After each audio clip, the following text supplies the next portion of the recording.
reka dutangire tugusuhuza wowe udahwema gukurikira ibiganiro byacu binyura kuri channel ya Evangelizero Monde TV. Imana iguha umugisha cyane. Uyu munsi turi ku wa mbere wa Pasika. Ese Pasika iwanyu mwegeye?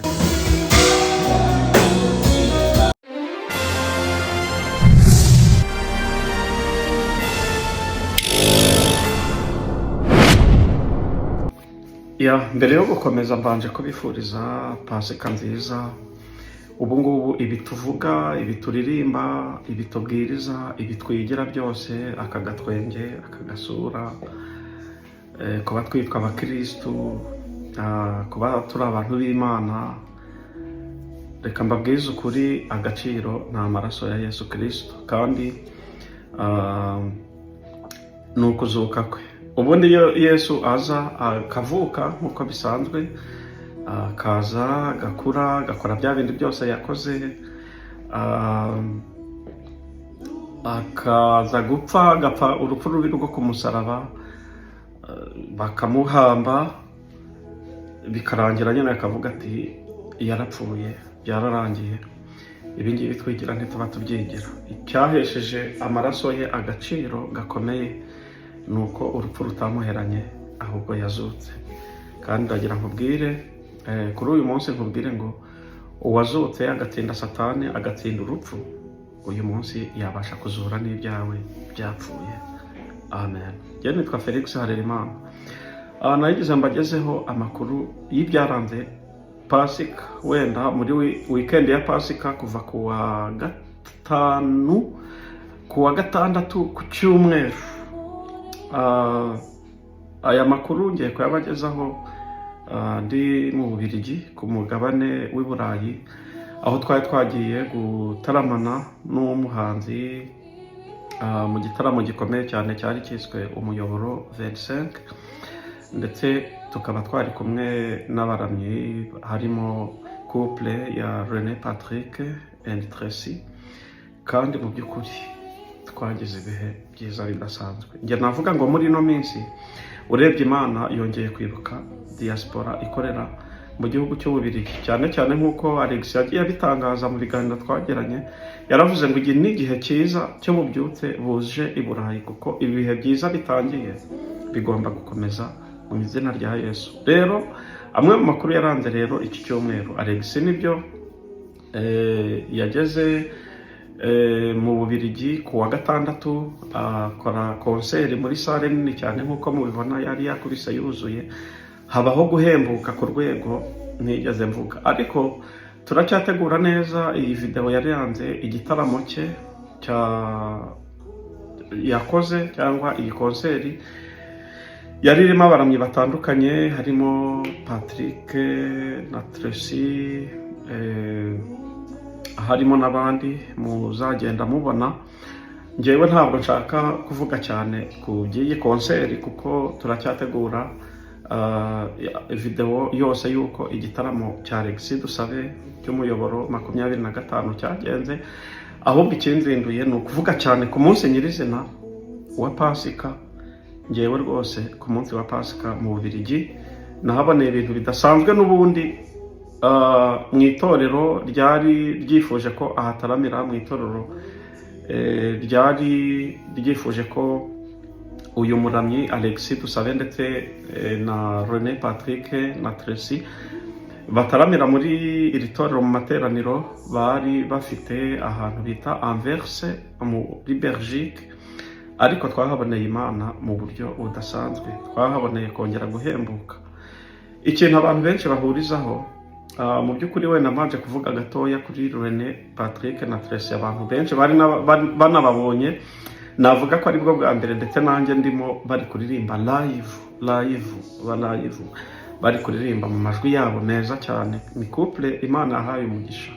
Dore ikintu abantu benshi wenda bahuriyeho, nawe ufite uko bazi aho basengera, cyane cyane ko iyo ubahaye umwanya, ikintu cya mbere abanza kuvuga ni ugushima Imana, ariko bakanashimira n'umushumba wabo uwo bigiraho cyangwa se bakorera munsi y'amavuta ye.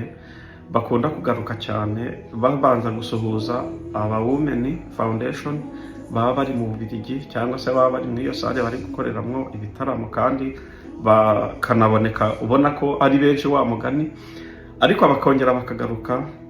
Kandi ni byiza, njye nabonye ari urugero rwiza rwo kugaruka ku mushumba wabo, bakongera bakamugarukaho bakavuga ngo turashima Imana kandi turashimira n'umushumba wadutoje gukorera Imana no kubaha Imana, Apostle Mignone Kabera.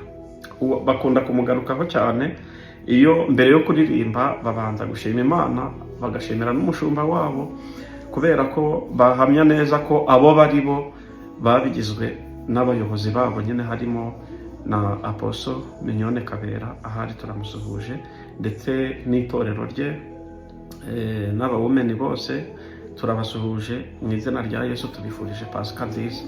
Ikintu rero abantu benshi bagarukaho mu bantu twagiye duhura, twagiye dukorana ibiganiro, abagiye bavugaho harimo n'uyu mushumba wenda nawe turi buze kugarukaho muri iri torero naryo twakunze cyane. Ikintu abantu benshi bakunda kugarukaho baravuga ngo abaramyi, ubwo birefera ku muramyi Patrick na Tracy. Ikintu abantu benshi bakunda kugarukaho baravuga ngo abaramyi bazana ubuzima aho butari. Donc abaramyi ngo batanga ubuzima bw'umwuka wera, ubuzima bw'ubumana. Kandi nanjye narabibonye, Patrick na Tracy bafite ukuntu Imana yabahaye amavuta iyo batangiye kuririmba barimo bararamya Imana. Bafite ukuntu ubona ko bari gukwega ijuru, bari gukurura ikirere, atmosfere ibashanje, ukabona neza bakuruye umuntu wese ari kwinjira, ari gusa n'umuntu uri gusohoka ahantu yarari, ari kugenda yinjira ahandi hantu hakomeye cyane ho kumva muri we hari ikintu kirimo gihinduka. Nje rwose ntababeshya, nanjye ndi umuririmbyi, uretse ko ndi nawe nuko nababwiye ko impano nyinshi cyangwa ibindi Imana yagiye impa by'umurimo w'Imana bisa n'ibyaryamye gato impano y'uburirimbyi, ariko nanjye buriya ndi umuririmbyi kandi ndashaka kuririmba. Ujya no kuri channel bita Felix Music Label, urabonaho indirimbo zanjye, ariko si icyo nshaka kuvuga. Ariko nshaka kuvuga namutse nakoze concert, ni urugero, cyangwa umuhanzi wa gospel waba wakoze concert, kabaza ngo kugira ngo iyi concert yanjye izagende neza, ni iyihe nama wangira? Inama ya mbere namugira, wakoze concert cyangwa wateguye igiterane ushaka kubwiriza abantu, ukangisha inama ati ni iyihe nama wangira kugira ngo igitaramo cyanjye, igiterane cyanjye, ijambo nzavuga, indirimbo nzaririmba zizabe ziri kugwa ahantu habanje kuba prepare. Inama ya mbere nakubwira ngo uzatumira umuntu witwa Patrick and Tracy babanze bagutegurire tere yo gukoreraho umurimo w'Imana. Aba ni abantu bategura tere yo gukoreraho umurimo w'Imana, ni abantu bazana ubuzima, ni abantu batuma atmosfere ihinduka, ni abantu batuma vurema umuntu yongera kumva ubuzima bw'umwuka wera buri kugenda bugaruka muri we, ku buryo ubasuye niba ari umuntu ufite amahirwe, waba ugiye kwigisha, waba ugiye kuririmba, waba ugiye kugira icyo uvuga, ni umuntu ugiye kubikora nyuma y'uko Tracy na Patrick babanje kuramya Imana. Ntibimugora, aba ni nka biba byabaye nka hydraulique, donc ntabwo bimuvuna kuko tere iba yarangije kuba prepare, abantu barangije gutegurwa, kuko aba ni abantu Imana rwose yahaye uburyo budasanzwe bwo kuramya Imana. Nanjye nagize amahirwe yo kubabona live imbere yanjye rwose, nk'uko muzagenda mubona mu mashusho turi kubashyirira. Vraiment ndagira mbabwize ukuri, aba ni abantu b'Imana.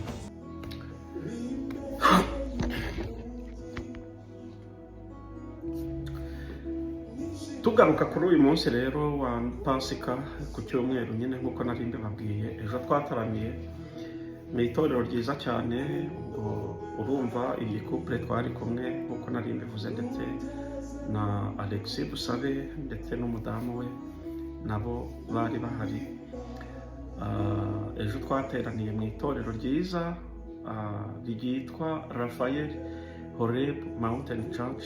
Ni itorero rwose rinini ryiza rimeze neza, ubona vurema ko bahagurukiye gukorera Imana bazi icyo bakora. Rikorera ahantu bita Anvers.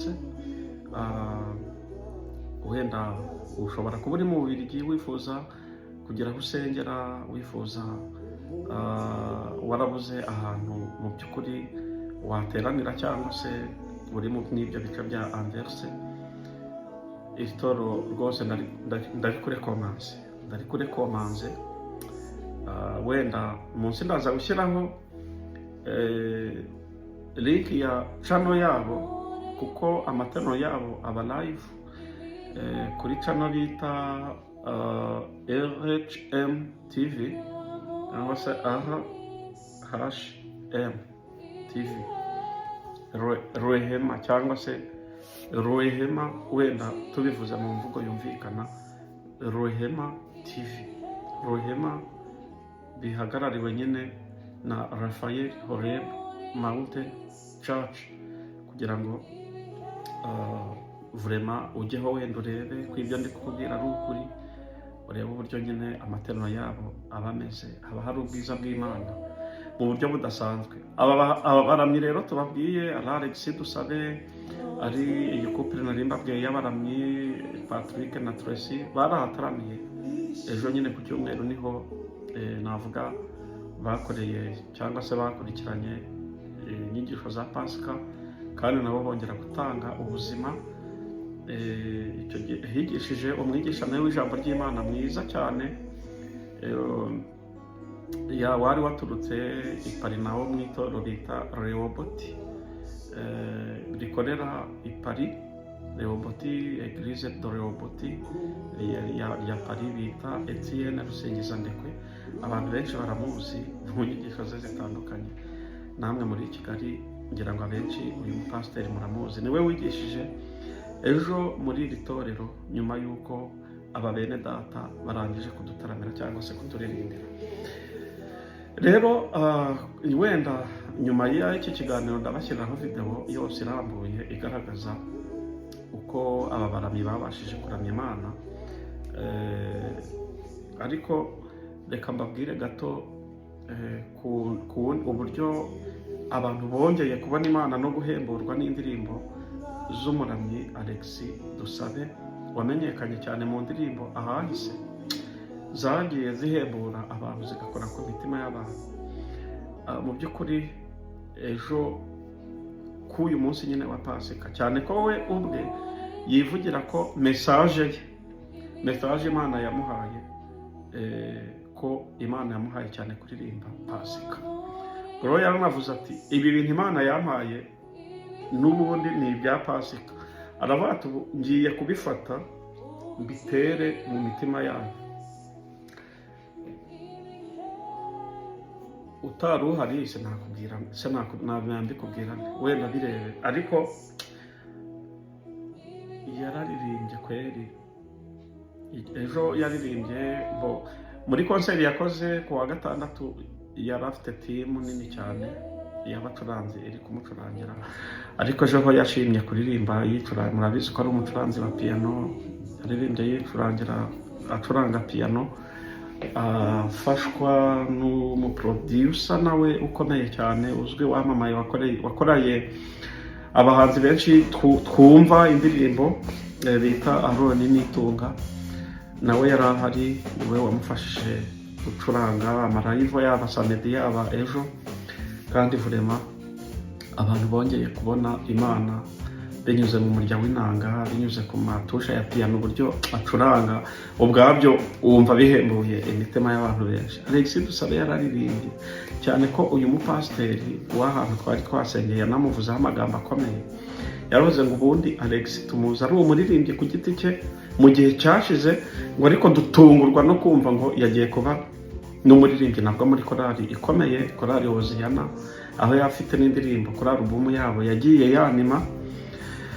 Ejo rero yararirimbye, aririmba indirimbo ze, ariko ikintu cyakoze ku mitima kindi gikomeye, akajya avangamo agashyiramo n'indirimbo za korali Hoziyana. Wabonaga ari igitaramo cyiza ku rwego rudasanzwe. Ngaya amakuru rero yaranze wikendi ya Pasika hano mu Bubiligi, i Buruseli ndetse n'umujyi wa Anvers, ahakorera iri toro twababwiye bita Raphael Horeb Mountain Church. Imana ibaha umugisha cyane. Reka mbareke mwihere ijisho, mutagira ngo ibyo ndi kubabwira wenda ni ibyanjye, ahubwo ni mwihere ijisho namwe murebe uko byari bimeze, kandi mbifurije gukomeza kunogerwa n'ibihe byiza Imana iri kudutegurira. Iyi ni Evangeliste Le Monde. Niba utarakora subscribe, ni umwanya wawe kugira ngo ukore subscribe, tujye dukomeza tubane mu biganiro byacu tugutegurira.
ariko kubera hari gahunda nyinshi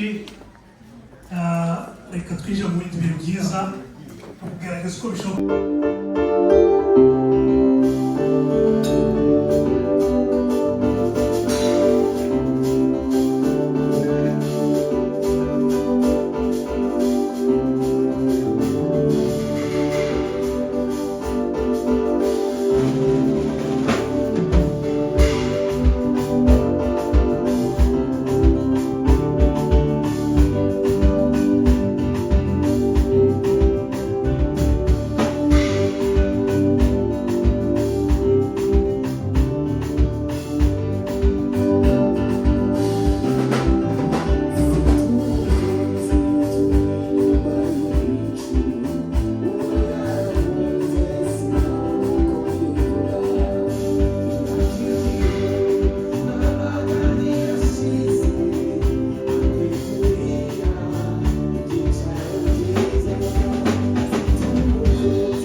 ariko Yesu yarazutse. Amen. So ndagira ngo rero mwumve ko Yesu yazutse ari muzima.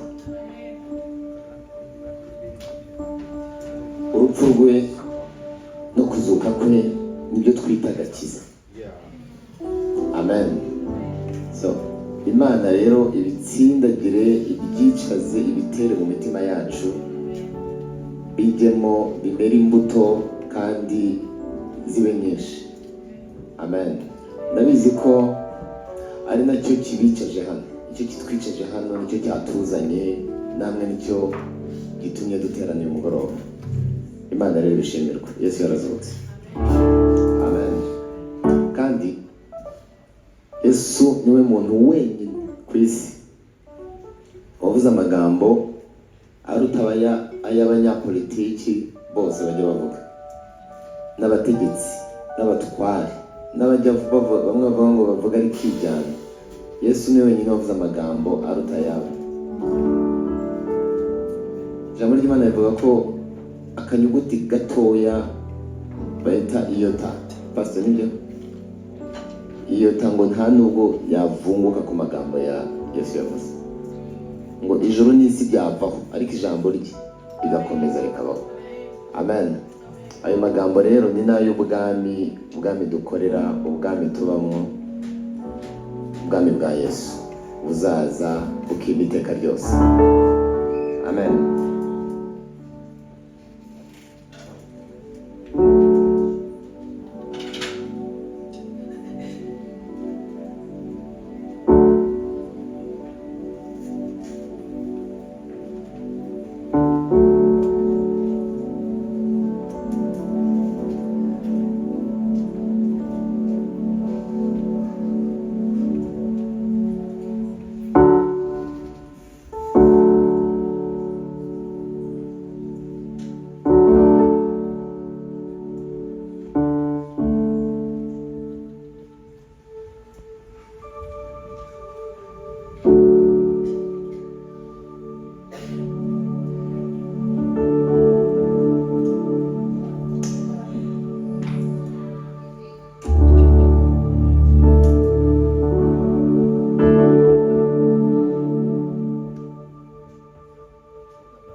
Yesu ni mzima. Haleluya, haleluya.